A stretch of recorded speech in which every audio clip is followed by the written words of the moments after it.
this video, we will analyze some graph or chart that describe a company's financial condition.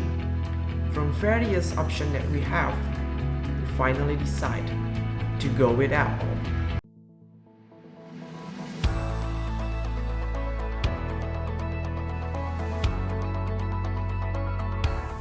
Apple Inc. is an American multinational technology company that designs, develops, and sells consumer electronics, computer software, and online service.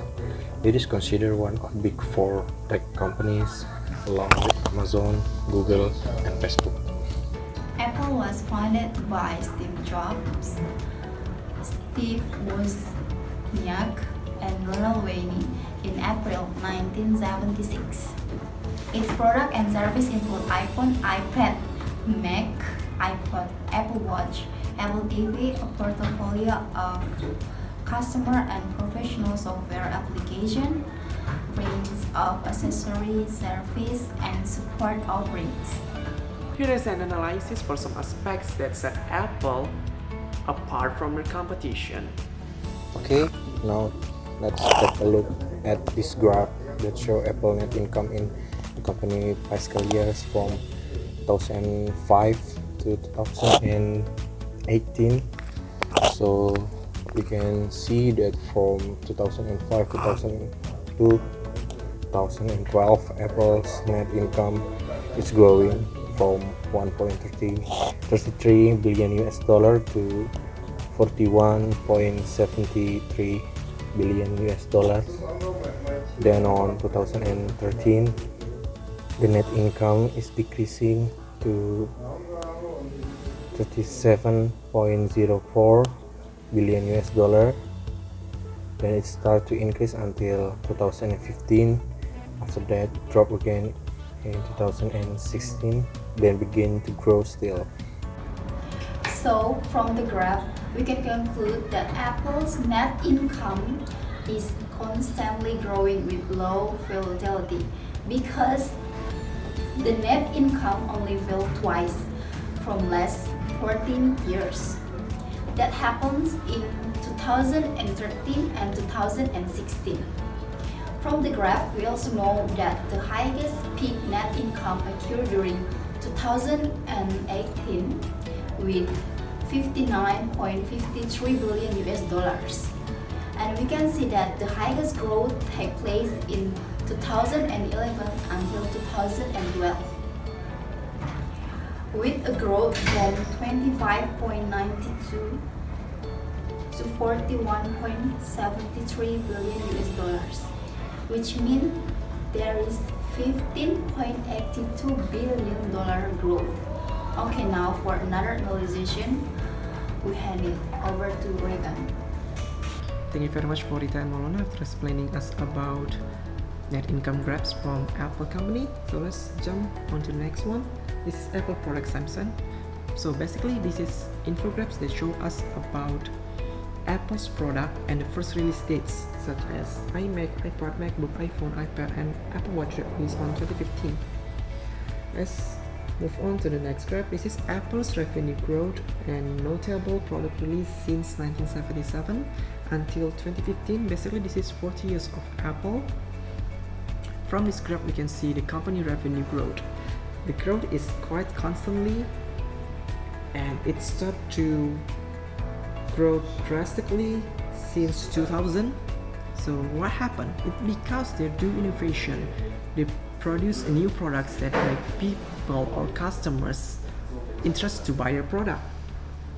So during 1984 until 1998, Apple didn't do any kind of innovation. They don't produce any kind of new products that make their company revenue stuck or not growing at all. But after they release iMac and followed by iPod on 2001, the company growth started growing until the company revenue started growing.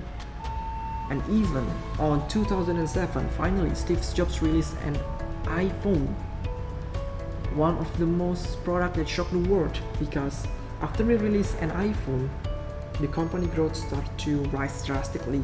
Even on 2010, the company revenue hit over than 50 billion US dollars, and also the release iPad on that time, it also growed the revenue until hit over than 200 billion US dollars. Right now, the company revenue start to grow, even hit more than 250 billion US dollars.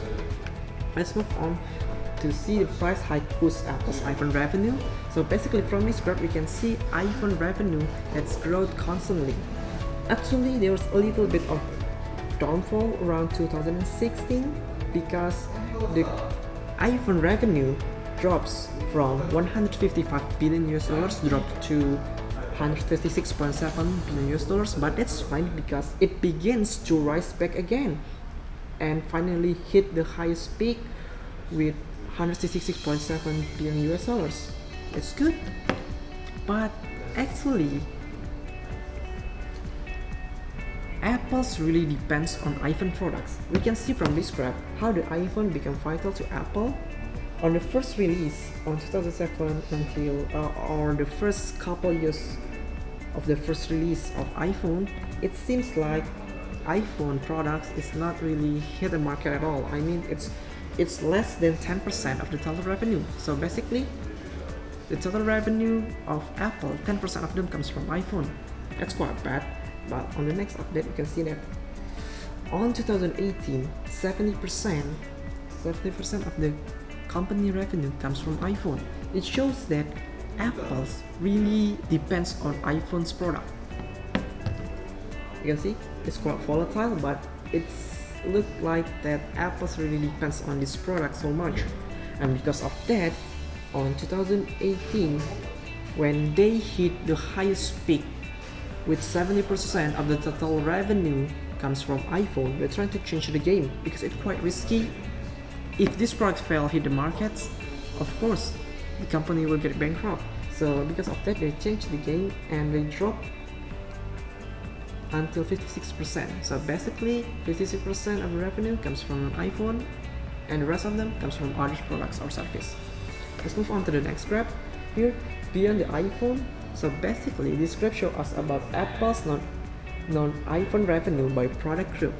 This is service group that the revenue is quite constantly growth, while Mac is quite stable around 25 and 20 billion US dollars, while iPad is decreasing or getting weak for the last 4 years, while the other products such as iPod, smartwatch, it quite growth constantly, same like Surface. So basically in here we can see that Apple's trying to change the game. They don't want to become a manufacturing company anymore because they also produce a new service like Apple Pay, Apple Music, iCloud, Apple Care, and so on. And it becomes the highest income comes from service with 37.2 billions, and on the third position it was Mac, iPad, also other products. Of course the first revenue comes from iPhone, but they're trying to change the game. This is quite a smart move from Apple because they try to do innovation, they try to do innovate and change the game so the company can still grow and grow. So this is our analysis, and yeah, let's move on to the another graph analyzed by Rita and Maulana. Okay, from this picture we can see that there are a lot of famous brands around the world. So basically this is a graph that shows company brand value in 2018, and now let's break it down. From this graph we can see that Apple's lead the way as the most valuable brand in the world with a value $214,395 billion. While on the second position there is Google with a value of $155,466 million. Then on third and fourth position with a close gap with each other there is Amazon and Microsoft, followed by Coca-Cola, Samsung, Toyota, and so on. From this graph we can conclude there is only 3 companies can manage to get over $100,000 million value. There is Apple, Google, and Amazon. while the others are still struggling build their brand value. Moreover, the company with lower brand value are having a close gap each other. It means that there is a high competition on the lower tier, while company with a higher brand value only focus on themselves to improve their image.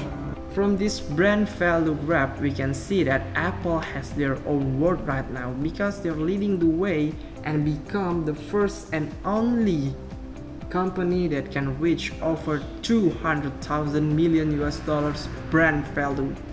That's interesting. One of the key factors that make them like this is because they always do innovation, because Apple always thinks differently. That's it our presentation. Thank you for watching. And have a nice day.